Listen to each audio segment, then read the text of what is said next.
News gleaned from her fiancé at the police post. An internal inventory had revealed that several of Whitcomb's most unique orchids had vanished from the supposedly sealed greenhouse, each one catalogued under restricted access and irreplaceable value. Now gone without a trace. Inspector Braithwaite's been storming up and down the station, Lottie murmured. Says someone must have had a second key, or a damn clever hand. Eliza paused, her knitting undisturbed, and said softly, "So it begins." The theft was not about profit. It was about erasure. After Lottie had gone to bed, Eliza placed a quiet call to an old friend at the Royal Patent Archives in London, inquiring about a series of orchid-related pharmaceutical filings tied to the names W.L. and E.H. The voice on the other end confirmed what she had begun to suspect, and as she replaced the receiver, a faint smile curved her lips, a mixture of sadness and grim satisfaction. Alone in the lamplight, surrounded by rose-scented silence and the rhythmic click of her needles, she let her mind knit a pattern far more intricate than any wool. There was the vanishing of the experimental orchids, the violent precision of the greenhouse wire cuts, the cryptic codes in the garden plan, the deliberate framing of Martin Fenn, a troubled apprentice with a criminal past and just enough motive to appear guilty, and the bitter feud between Whitcomb and Langford over uncredited breakthroughs that could revolutionize botanical medicine, each piece now locking into place like a trapdoor springing open. As her eyes narrowed, the fog that had obscured the killer's identity lifted, revealing not only who had orchestrated the murder, but why, a motive not of passion, but of legacy, greed, and a desperate need to uproot a truth that had finally begun to bloom. Mrs. Bantry entered the room clutching a folded paper, one Miss Marple, instantly recognized as the late Mrs. Hawkesworth's meticulously drawn garden plan, the one she'd always guarded with such peculiar secrecy. "Jane, I sincerely hope you know what you're doing," Mrs. Bantry whispered anxiously, glancing toward the front door. "Inspector Craythorne sounded absolutely livid when I spoke to him, said something about interference." "I'm sure he did," Miss Marple replied calmly, her expression unreadable, "but I believe what we uncover this afternoon may prove far more enlightening than he expects." Within minutes Dr. Lennox Hayward arrived, his brow furrowed with concern, followed closely by Reverend Giles, who looked utterly puzzled as to why a parish vicar was summoned to a gathering that radiated such tension. Then came Gerald Hawkesworth, prompt to the second, his stiff demeanor suggesting he saw this as a dreadful inconvenience. Inspector Craythorne soon followed, visibly annoyed, and flanked by a silent uniformed officer, who took position by the doorway with military precision. "Miss Marple, I do trust we're not wasting official resources on idle chatter," the inspector began curtly, declining the offered tea with a wave. "We're knee-deep in a homicide, and time is not our ally." "As are we all, Inspector," Miss Marple said with serene politeness. "Ah, and here is our final guest." All eyes turned as Mr. Preston stepped inside, pausing for a heartbeat as he surveyed the small assembly before giving a guarded nod. "Miss Marple," he said, his voice tight, "this is more of a tribunal than the horticultural discussion I expected." "Do sit, Mr. Preston." Miss Marple gestured toward an armchair. "Some tea." As she presided over the teapot like a quiet monarch, her voice remained calm, but carried the weight of something decisive. "I thought it prudent we examine some overlooked aspects of Mrs. Hawkesworth's demise. Not an investigation, of course, just observations, drawn from years of paying attention to the peculiar rhythms of village life." She sipped her tea, then continued. "You may recall the rash of small thefts on Wren Lane, a brooch here, a candlestick there, quite reminiscent of a case from my youth, where a bank clerk staged petty distractions to mask a far larger embezzlement scheme." Gerald shifted uncomfortably. "What relevance does this have to my aunt's murder?" "Quite a bit," Miss Marple said, setting her teacup aside. "The thefts weren't random, they were deliberate misdirections, designed to establish young Toby Crane as a troublemaker, painting him as the perfect scapegoat for something more valuable. But this wasn't about heirlooms or silver. This was about something cultivated, something delicate, and potentially very profitable." "The orchid hybrid," Dr. Hayward said under his breath. "Exactly." Miss Marple nodded, Mrs. Hawksworth had bred a unique orchid variety, a hybrid she intended to register at next week's Horticultural Congress. Its commercial value was no secret to those in the know. During my research at the County Horticultural Society, I uncovered records indicating she'd already submitted preliminary paperwork, just enough to prove her intent, but not enough to prevent someone else from seizing the credit posthumously. "You've no right to involve yourself in police matters," Craythorne snapped, but she was undeterred. The killer required two things: the original plants and the corresponding documentation. With Mrs. Hawksworth gone, and those items in hand, they could register the hybrid as their own creation. A small crime masked by petty mischief. "Dolly, may I?" Miss Marple took the folded paper from Mrs. Bantry and smoothed it on the table. "Here, positions 7 through 10 on the third shelf, see the coded markings. Those are the very orchids reported missing yesterday." Gerald leaned in, his voice low and incredulous. "You mean to say someone murdered my aunt, for a flower? For the ownership of an exclusive biological creation, which over time could be worth tens of thousands," she corrected. Mr. Preston gave a tight smile. "A gripping hypothesis, but surely speculative." "Not entirely," Miss Marple replied. "I telephoned the Royal Horticultural Society yesterday. They confirmed that Mrs. Hawksworth had indeed submitted an early claim for a new hybrid, a safeguard before next week's unveiling.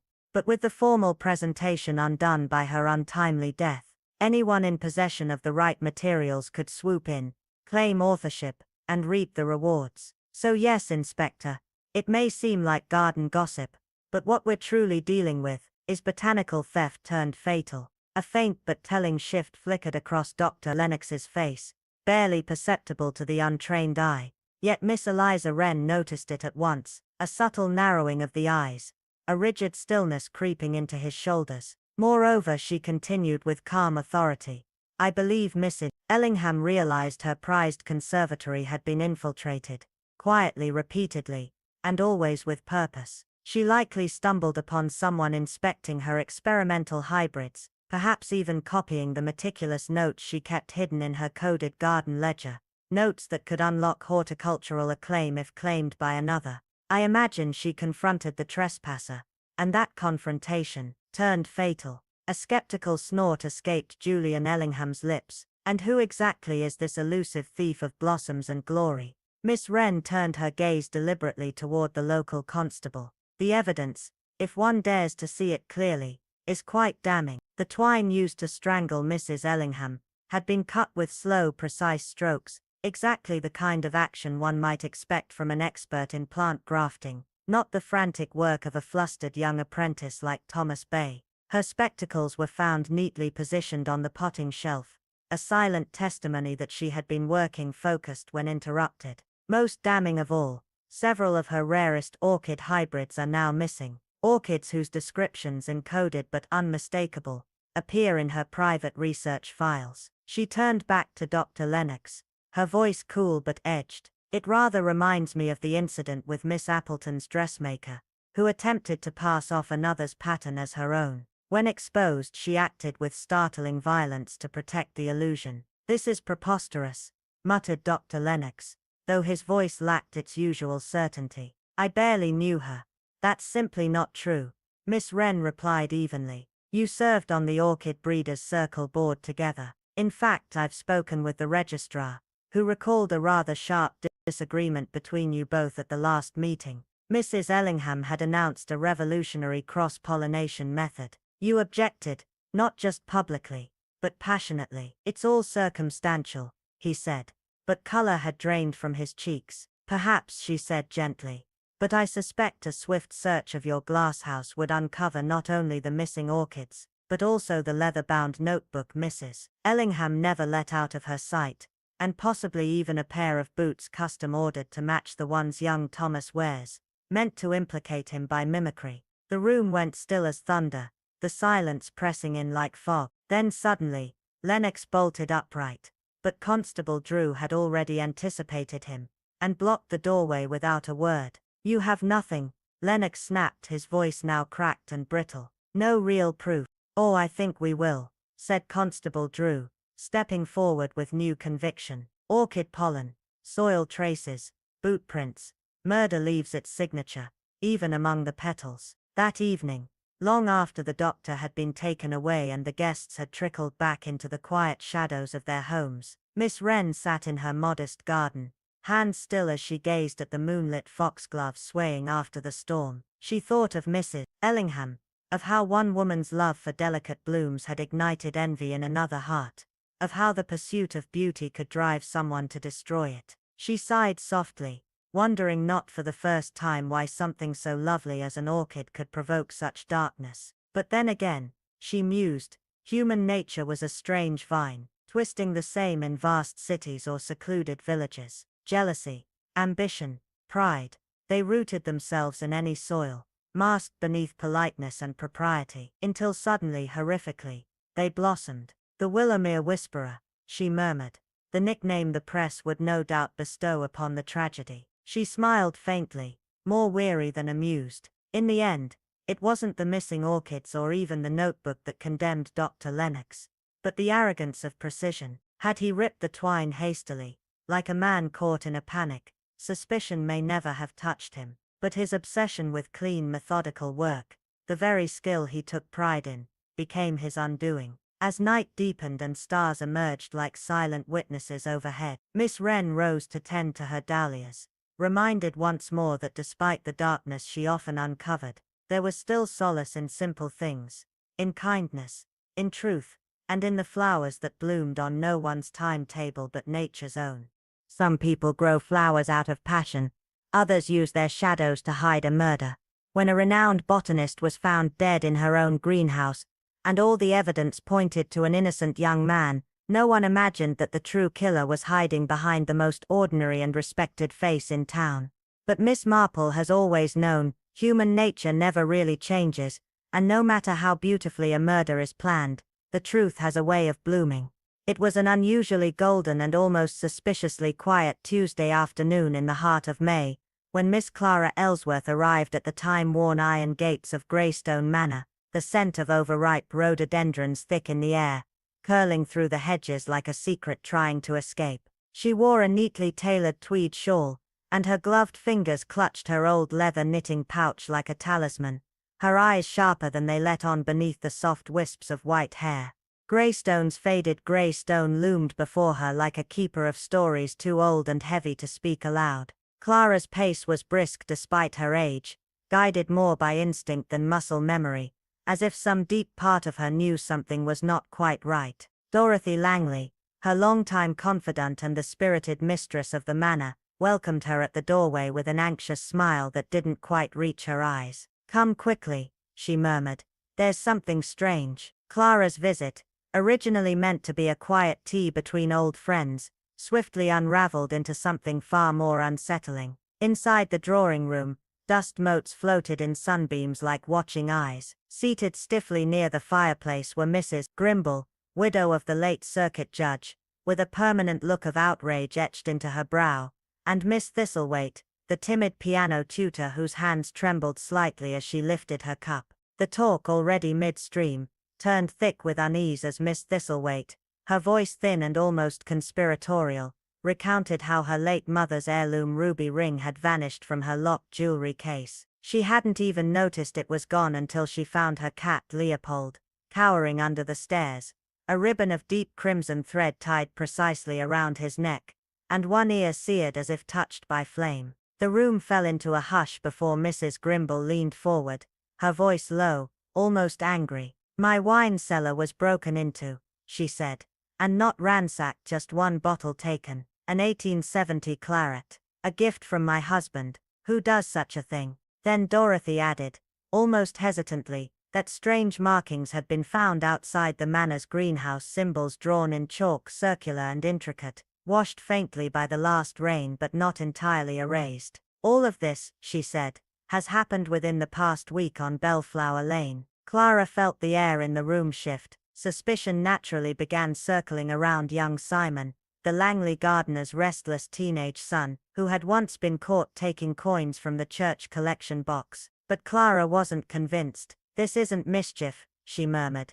"It's deliberate." Her eyes narrowed slightly as Dorothy mentioned Mrs. Halbert, the orchid-obsessed widow who kept to herself at the far end of the lane, her house perpetually filled with mist and strange fragrances. Her nephew Victor arrived last Sunday, she added. Stern young man, odd habits, keeps to himself. I saw him reading a book on folk poisons at the apothecary. Clara blinked slowly. She had seen Victor too, watching from the shadows near the church's broken gate, his coat too heavy for the weather, his fingers ink-stained and twitchy. Whispers grew louder in the drawing room, fear woven into every word, but Clara's mind was elsewhere, already assembling threads other, the missing heirloom, the injured cat, the wine, the chalk symbols, the strange obsession with orchids. A pattern was forming, not of random crimes but of ritual, a preparation, a build-up. It's starting, Clara finally whispered, so softly only Dorothy heard her. And it's not about what's missing, it's about what's coming next. It was just past 6 on a strangely windless summer evening, when Miss Eliza Pembroke received an unsettling call from the parish vicar, his voice low, almost hesitant, as though reluctant to voice what he himself barely understood. Another inexplicable event had occurred on Daffodil Crescent. This time, Mrs. Weatherby's treasured garden ornaments had disappeared. 3 antique brass sundials, and a peculiar Venetian frog clock she'd brought back from her honeymoon nearly 40 years ago. How utterly preposterous, declared Mrs. Lorimer with a huff, the pearls around her neck trembling as she snapped her fan shut. Who in their right mind would covet a clock shaped like a frog? That Jenkins boy undoubtedly, growled Mrs. Aldershot, her voice tinged with disdain, as she stared out toward the misty hedgerows, as though the name itself could conjure the culprit. But Colonel Stanmore, who had until then been silent, leaned forward, voice lowered. Mrs. Weatherby mentioned something else, he said. She saw someone last night, a figure, tall, wearing a hat, perhaps male, lurking around the abandoned Carmichael property near the greenhouse. Had a torch. She thought it might be the old caretaker, but something about the way he moved, she said. It felt too careful, too deliberate. A brief silence fell over the room, broken only by the clinking of teacups and the distant cooing of doves. Miss Weatherby looked visibly shaken, fingers trembling as she reached for her biscuit. One doesn't like to think, she began, but Miss Aldershot cut in sharply. What we need is for Inspector Reed to question that Jenkins delinquent properly, always skulking about with his sketchpad and charcoal pencils. Lord knows what he's drawing. Through all this, Miss Pembroke remained composed, hands folded neatly in her lap, her eyes focused not on the others, but on some unseen point in the distance. When she spoke, it was barely above a whisper. It all feels theatrical, she said, staged as if someone were curating scenes. Colonel Stanmore blinked. Theatrical? Yes, she continued, her tone calm but charged with some deeper knowing. The stolen items, a sundial, but not the pedestal it stood on. A clock, but not the base it rested upon. A scarf taken but the purse left behind. A parrot returned with feathers dyed cobalt blue. None of it is random. Each piece is carefully selected, and each omission is intentional. It reminds me of an incident years ago in Oxfordshire, when a girl used props from her uncle's amateur stage troupe to fake hauntings and force a property sale. She used mirrors, shadows, recorded sounds, subtle, artful, deceitful. She paused, letting the silence wrap around her words. No one replied, but the room shifted. Lighter topics were awkwardly introduced, like a lid being placed on a pot about to boil over. The weather, the price of sugar, the prospects for the garden fete. But Miss Pembroke was no longer listening. Later, as she made her solitary way home beneath a sky that had turned from gold to an eerie violet, her thoughts returned to the stolen ornaments and strange sightings. The pattern, the anti-pattern, gnawed at her, and a sense almost primal whispered that what appeared whimsical or harmless was, in truth, a quiet escalation. Reaching her gate, she halted abruptly. There, swaying gently from the lowest branch of her elm tree, was a prism, small, glass, unfamiliar, casting flecks of crimson and gold across her garden wall like fragmented fire. Her throat tightened. It hadn't been there that morning. Someone had been in her garden, watching, leaving signs. Not theft, not mischief. A message. And the play was only just beginning. Che, Families. Miss Lillian Hawthorne murmured to herself, the words slipping from her lips with the quiet venom of long-harbored thoughts, as she stood beneath the weight of the overcast sky, pruning the last of her lavender bushes. The fading light of afternoon filtered through drifting clouds, casting a ghostly pall over the garden beds, where even the roses seemed to listen. Nearby, young Elsie, who had been coiling some rusted garden wire by the shed, paused and tilted her head. "Did you say something, miss?" "Oh, just the wind, dear," Lillian replied with a vague smile, her eyes already straying toward the far corner of her yard, where the creeping vines of honeysuckle gave way to the view of Greystone Lodge, its jagged roofline half sunk in shadow. The house had always looked vaguely watchful, even during brighter seasons, but ever since Clara Drummond inherited it from her late Aunt Lydia Marchmont, whose sudden death inside her orchid conservatory still prickled the nerves of the village, there had been an air about the place, something unspoken and unsettling. Miss Marchmont's passing had been ruled accidental, inhalation of an unidentifiable toxin released from an overheated fertilization process, but even Inspector Riles had seemed uneasy, mentioning how the greenhouse door was locked from the inside, with no sign of forced entry. And yet Clara had moved in within a fortnight, barely mourning, her attention immediately consumed by the same orchids that had killed her aunt. She claimed to be perfecting Lydia's final hybrid, a deep purple specimen with veined petals like blood vessels. The villagers whispered, first about the odd smells drifting from her garden at night, then about the glimmer of lights seen deep in the woods behind the lodge, and most recently, about a scream, shrill and unearthly, that had come from the trees just past midnight 3 nights ago. No one had gone to look, not even the vicar. And so when Reverend Phelps arrived that evening, feigning interest in Lillian's chrysanthemums, she knew something was stirring. "Curious matter at the registry this morning," he said, carefully brushing a dead leaf from his sleeve as he took a seat on her weather-worn bench. "Miss Drummond filed exclusive patent papers on a hybrid she claims to have bred herself. But there's a complication." Lillian's pruning paused. "Let me guess. No official documentation from Lydia Marchmont. None that we knew of. But Clara says she found a sealed envelope tucked inside a gardening almanac, dated precisely a week before Lydia's death. Instructions, cross-pollination notes, even a name for the hybrid, Lydia's vein." Lillian's eyes narrowed slightly. "How convenient," she said softly, almost theatrical. The vicar exhaled. "It gets stranger. Mr. Keats, the solicitor, says someone contacted him about the intellectual rights before Clara moved into the property. Claimed to be Clara. The call came from Vienna." "Vienna?" Lillian frowned.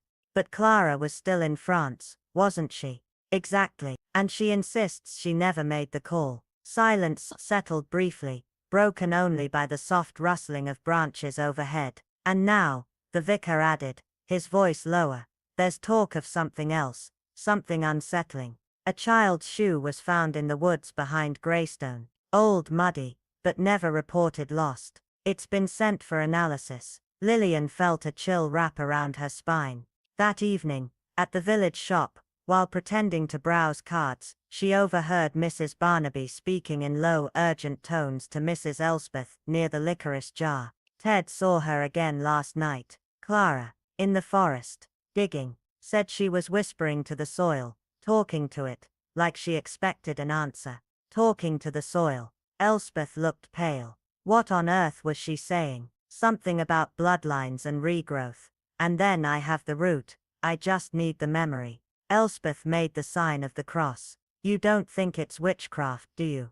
But Barnaby didn't answer. She was staring at something behind Miss Hawthorne. Turning slightly, Lillian saw it too. A slip of yellowed parchment, partially wedged beneath a bag of peat moss, soil-stained and torn at the edge. She bent to retrieve it. One glance at the writing made her blood turn cold. In a thin, frantic scrawl, the words read. She took what wasn't hers. "If the orchid blooms, I'll never rest." She mustn't grow what was stolen. She mustn't awaken it. There was no signature, but the scent on the paper, faint, floral, decayed, was unmistakable. It smelled like Lydia's greenhouse. That night, as the wind picked up and the trees groaned against the weight of something unseen. Miss Lillian Hawthorne stood by her window, watching the faint flicker of a lantern swaying behind the curtain at Greystone Lodge. Something had returned, something rooted in secrets, and fed by lies. And now,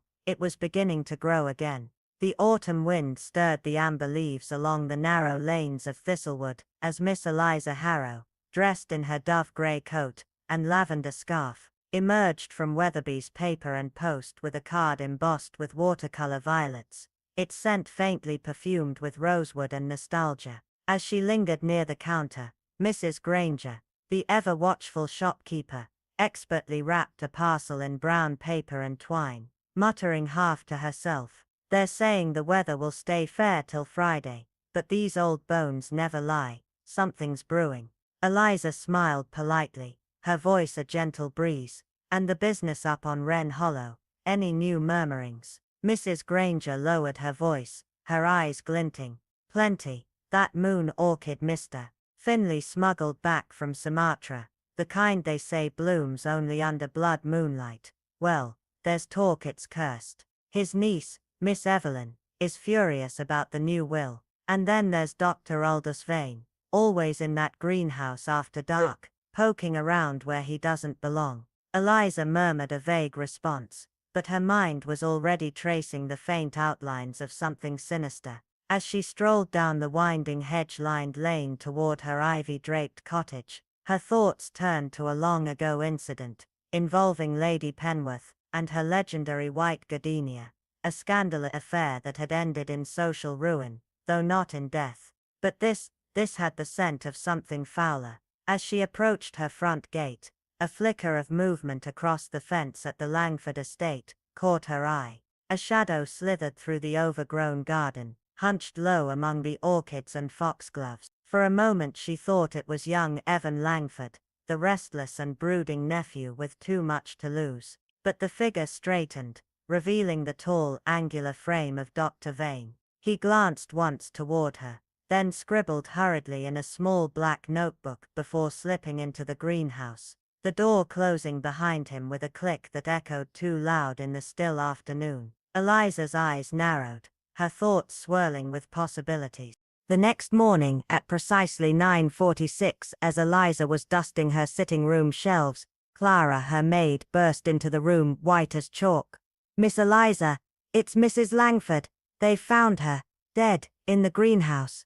Strangled." The words hung in the air like smoke. Eliza set down a porcelain figurine, her face unreadable. "Who found her?" she asked calmly. "The groundskeeper, Mr. Ellis, says he arrived early as usual, and saw her lying beneath the orchids. Her face was—" Clara shuddered, unable to continue. Eliza walked to the telephone and dialed the Rawdon estate. Lady Rawdon answered, breathless and agitated. "It's true, Eliza. Isadora Langford has been murdered, and they're saying it was Evan. His boots matched the prints in the soil, and now he's vanished without a trace." Eliza's voice was quiet, deliberate. "Perhaps, or perhaps someone's planted more than flowers in that greenhouse." By early afternoon, the sleepy village of Thistlewood had erupted into a storm of speculation. Outside the grocer's, Mr. Doyle declared, "Mark my words, it's always the ones with the eyes too quiet and the smiles too quick." Near the butcher's, Mrs. Kemp whispered, "That orchid was unnatural, never should have been brought here." As Eliza walked toward the Langford estate to meet Lady Rawdon, she passed groups of villagers clustered in tight circles, voices buzzing with rumor, but she was listening for what wasn't being said. A missing journal, a torn piece of parchment found near the compost heap, a sudden change in the will 2 days before Isadora's death. Lady Rawdon met her at the estate gates, cheeks flushed with nerves. "They're certain it was Evan. Inspector Giles says the evidence is clear." But Eliza paused at the threshold of the greenhouse, her eyes scanning the broken stems, the fallen watering can, the unbloomed orchid trembling as if with memory. "No," she said softly, almost to herself, "this wasn't a crime of passion, it was a crime of calculation." The glasshouse was more than a sanctuary for rare blooms, It had become a theater of deception, where obsession and inheritance entwined, like strangling vines. And somewhere among the wilting petals and shattered trust, the truth was waiting to be unearthed. The storm had rolled in just after midnight, its rumble echoing through the quiet hills like a warning no one heeded, soaking the earth around Ashcroft Manor's ancient greenhouse, until it was soft enough to capture secrets, and in that yielding soil, a solitary bootprint remained, deep and oddly shaped, a silent betrayal that pointed to none other than Thomas Greaves. The young man had stormed out the previous evening after a bitter exchange with his aunt, Eleanor Ashcroft, and hadn't been seen since. Now, with dawn barely cresting the treetops, whispers of his sudden disappearance slithered through the village like smoke. Eleanor's prized orchid, the legendary moonfire bloom, hailed in hushed corners of the horticultural world as a revolutionary hybrid with both rare beauty and immense commercial value, was found crushed and broken on the greenhouse floor beside her lifeless body, its delicate petals torn, its stem twisted unnaturally, as if nature itself had recoiled from the violence. The short journey to Greystone Lane was punctuated by Lady Aloan Radcliffe's increasingly animated speculations, her gloved hands clutched tightly in her lap, as she reeled through theories of greed, betrayal, and secrets buried in family blood. Upon their arrival at the imposing stone residence of Mrs. Althea Pembroke, Eleanor's longtime friend and fellow bonetist, they were met by a constable, whose rigid stance at the gate made it clear the matter had already escalated beyond mere accident. But Aloan's name carried weight in the circles that mattered, and within minutes they were ushered into a drawing room that seemed frozen in time. Dim light filtered through thick curtains, shadows danced among dark wood furniture, and the heavy air pulsed with the scent of orchids long past their bloom. Inspector Calhoun, broad-shouldered and tight-lipped, stood at the center questioning a pale, anxious man who Miss Thorne immediately recognized as Victor Pembroke, Althea's nephew and Eleanor's distant relation, his voice shaky as he spoke of leaving Eleanor shortly before 9, of a heated but insignificant discussion regarding old family assets and breeding documentation. She was fine, he insisted, insistent on finishing her work in the greenhouse as always. A quiet cough interrupted him. A slender woman seated near the window, Livia Gray, Eleanor's assistant and housekeeper, spoke in a tremor-laced voice. She'd been working on something new, something secret. She wouldn't even let me in the greenhouse after dusk. Said there were too many interested parties. Calhoun turned to her sharply. You mean competitors? Livia hesitated. She didn't say, but she did receive a strange letter 3 days ago. No return address. Miss Thorne leaned forward, calm but focused. Inspector, were her research records intact? Calhoun's face tightened. No, the drawer where she kept her hybrid logs had been forced open. The moonfire's documentation, its breeding cycle, genetic composition, application drafts for international patent, all gone. Victor's face turned ashen. She wouldn't give those to anyone. Not unless someone took them. Miss Thorne finished quietly. Inspector, were her spectacles found? Yes, he said slowly. On the potting bench. Not broken, folded neatly. Odd place to leave them, she murmured. And the twine she used for stem support. Sliced, not frayed, with a fine blade. Then this wasn't panic, Miss Thorne concluded. It was preparation. Someone who knew the greenhouse layout, knew her routine, knew what they were after. Alan gasped. You don't mean murder for a flower? Not just any flower, Miss Thorne replied. A genetic breakthrough. The moonfire bloom could change entire cultivation markets. Patent rights alone could be worth millions. The room fell silent. Outside the storm retreated, leaving behind a stillness that pressed in from every corner. Thomas Greaves may have run, Miss Thorne said softly, but he may not be the only one with something to hide. The orchid wasn't just a plant, it was a crown. And someone was willing to kill for it. Inspector Harrow's face darkened with restrained irritation as Miss Ellery stood her ground beside the rose trellis, her calm gaze never faltering. "We'll be the judge of that, Miss Ellery," he said coldly. "Now, if you'll excuse us, we've a manhunt to conduct." As she and Lady Bellingford stepped aside, a breathless constable came stumbling up the gravel path, mud on his boots and panic in his eyes. "Sir, word just came in. Nathaniel Crane's been sighted, heading west from Broad Hollow, towards the abandoned granary near Weaver's Lane." Harrow's demeanor changed instantly, barking orders to mobilize a search party as the police scrambled into action. Amid the growing chaos, Miss Ellery and Lady Bellingford returned silently to their car, the engine humming faintly as the scene behind them blurred in the rearview mirror. "What do you make of all this, Clarisse?" Lady Bellingford asked, her voice low, hesitant. Miss Ellery adjusted her gloves, her eyes distant. "I find it curious, deeply curious, that the journal containing Lady Hawthorne's latest horticultural experiments has vanished, and that the murder weapon, a pruning knife, was used with surgical precision." Hours later, Miss Ellery sat in her ivy-clad sitting room, the shadows of the fading day creeping across her floor. From her window she could just make out the flashing lanterns of constables moving about the greenhouse ruins at Hawthorne Estate. She thought of the oddly folded spectacles placed so deliberately beside the victim's favorite planter, of the cut twine so cleanly severed it could not have been an accident, and the strange smudges on the cold frame glass, fingerprints perhaps wiped too late. Meanwhile, across the village, Nathaniel Crane, missing since the night of the murder, was apprehended not in flight, but while attempting to steal a packet of stale ginger biscuits from the back of Mrs. Kitt's bakery. He surrendered wordlessly, his eyes gaunt, his hands trembling, and made no attempt to defend himself. The news reached Miss Ellery from her housekeeper Alma, who burst into the study as she arranged foxglove and bell heather in a narrow vase. "They caught him, Miss Nathaniel Crane. At Mrs. Kitt's, bold as brass, stealing biscuits of all things." Miss Ellery froze mid-placement. "How banal, risking arrest for something so small," she murmured, half to herself. Alma whispered, "Jacob says he's been hiding in the old bell tower ruins since the night of the murder. Looks half dead."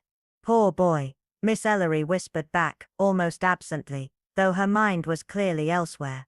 Or perhaps desperate. Later that morning she strolled to the local constabulary, her manner perfectly unhurried. "Constable Reeve," she said, "I believe I may have dropped my handkerchief yesterday near the Weaver's Lane turn, coincidentally near where your suspect was found. Has anything of the sort been handed in?" The constable blinked, flustered. No, Miss Ellery, but I'll make a note." She offered a gracious smile. "So kind. Might I inquire after young Nathaniel? I've known his family for years. Quite a shock, all this." The constable hesitated, but nodded slightly. "He's being questioned now about Lady Hawthorne's death. Inspector Harrow's with him." Just then, the back door opened and the inspector himself stepped out, his jaw tight. "Miss Ellery, I really must ask, why are you always a step behind my suspects? Or a step ahead, perhaps," she said lightly. "Tell me, has Nathaniel confessed?" Harrow sighed, exasperated. "He admits to the thefts, says they were childish pranks. But he denies knowing anything about the murder, claims he never even went near the greenhouse that night." Miss Ellery tilted her head. "How convenient. And yet, the journal is missing, the knife is missing, and the only living soul who knew of Lady Hawthorne's hybrid orchid project is now very dead." She turned gracefully to leave, adding over her shoulder, "And yet I suspect the truth lies not in what Nathaniel admits, but in what someone else has taken great pains to bury beneath a garden of lies." "Murder, what a chillingly curious affair," Miss Eliza Harrow mused, as she drew her gloves tighter and stepped across the dew-damp cobblestones, leading to the ivy-draped Bromley estate, where the formidable and secretive Mrs. Agatha Thornwell had been discovered lifeless amid the shattered remnants of rare orchids in her locked conservatory. The village buzzed with scandal and suspicion, with young Edward Blythe, a lanky boy with a history of petty theft, and an unfortunate knack for being in the wrong place, already branded the killer in hushed whispers and sharp glares. Yet to Miss Harrow, a woman of quiet observation and piercing memory, the pieces didn't quite fit together.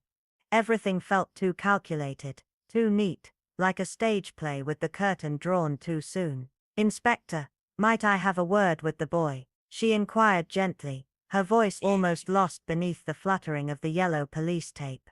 "This is not a garden party," snapped Inspector Corwin, visibly irate, but before he could protest further, Constable Linley spoke up with a nervous cough. "Sir, we still haven't taken Mrs. Downing's full account. Perhaps you could do that while she's here." Corwin hesitated, scowled, and finally relented with a grunt. 5 minutes, and she's not to be left alone with him. Inside the holding cell, Edward sat hunched, his knees pulled up on the cold metal bench, eyes hollow from fear and confusion. When he saw Miss Harrow, something in his tense expression softened recognition, perhaps a flicker of hope.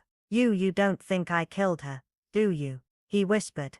Miss Harrow offered a warm but unreadable smile, and held out a wrapped cloth parcel, which Linley dutifully inspected before handing it over. "Shortbread," she said simply. "Stolen or not, a boy needs to eat." Edward's fingers shook as he took a piece, crumbs tumbling from his lips as he spoke. "Everyone thinks I did it because of the other things. I did take stuff, silly things. The weather vane from the chapel roof, silver spoons from Mrs. Greaves, and yes, that painted owl from the vicarage. But I swear, I never meant harm. I was going to return them. It was just a game, a prank." Miss Harrow nodded slowly, her eyes studying him like a chessboard. "Like when you replaced the hymn numbers with winning lottery digits." His eyes widened.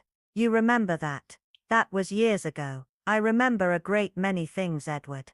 But tell me, why did you run away the night Mrs. Thornwell died?" He hesitated, chewing his lip. "I went to her conservatory. I was going to take one of those orchids, just one, but someone was already in there. I saw the light of a torch moving inside. I got scared, thought it might be the police because of the other stuff, so I ran." "Did you recognize the figure?" "No, just the torchlight. Too dark. And the time. It had to be just past 9. The church bells had stopped ringing." When Miss Harrow returned to her small cottage that evening, she lit a single lamp and sat down at her writing desk, her mind churning as she began a meticulous list. Silver spoons, but no forks. A brass candlestick, but its pair untouched. A garden statue returned oddly repainted.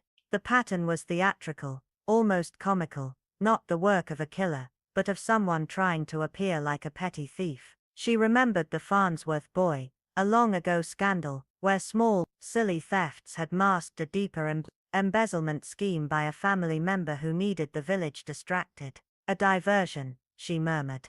"But from what?" Then it struck her. Miss Thornwell's prized orchid hybrid, rumored to be worth a small fortune in patent royalties, was conspicuously absent from the crime scene. She scribbled a new entry, "Hybrid orchid, missing." And then another thought followed, sharp and cutting. Miss Ellery, the solicitor, had been asking peculiar questions lately about intellectual property tied to horticulture, and hadn't Mrs. Thornwell's estranged nephew recently returned, furious over her refusal to fund his investment schemes, not to mention Dr. Tavers, the botanist with a too eager fascination for the conservatory's contents, whose alibi for that night was, at best, convenient. The more she pieced it together, the clearer the shape of the truth became. Not a boy's careless crime, but a calculated act of greed, buried beneath a pile of childish mischief. Just then, the telephone shrilled,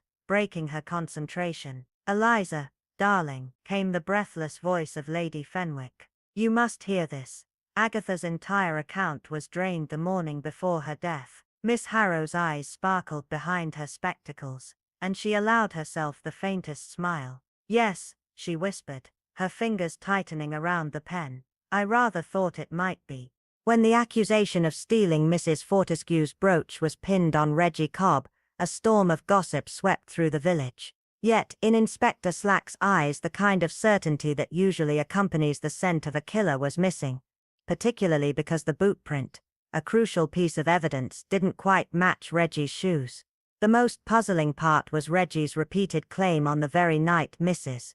Hawksworth was murdered, he had seen someone else sneaking out from the greenhouse, hidden in the shadows. Miss Marple, who had an uncanny ability to discern truth from falsehood in the subtlest of remarks, simply offered a faint smile and said, "How very interesting." I was beginning to feel the same.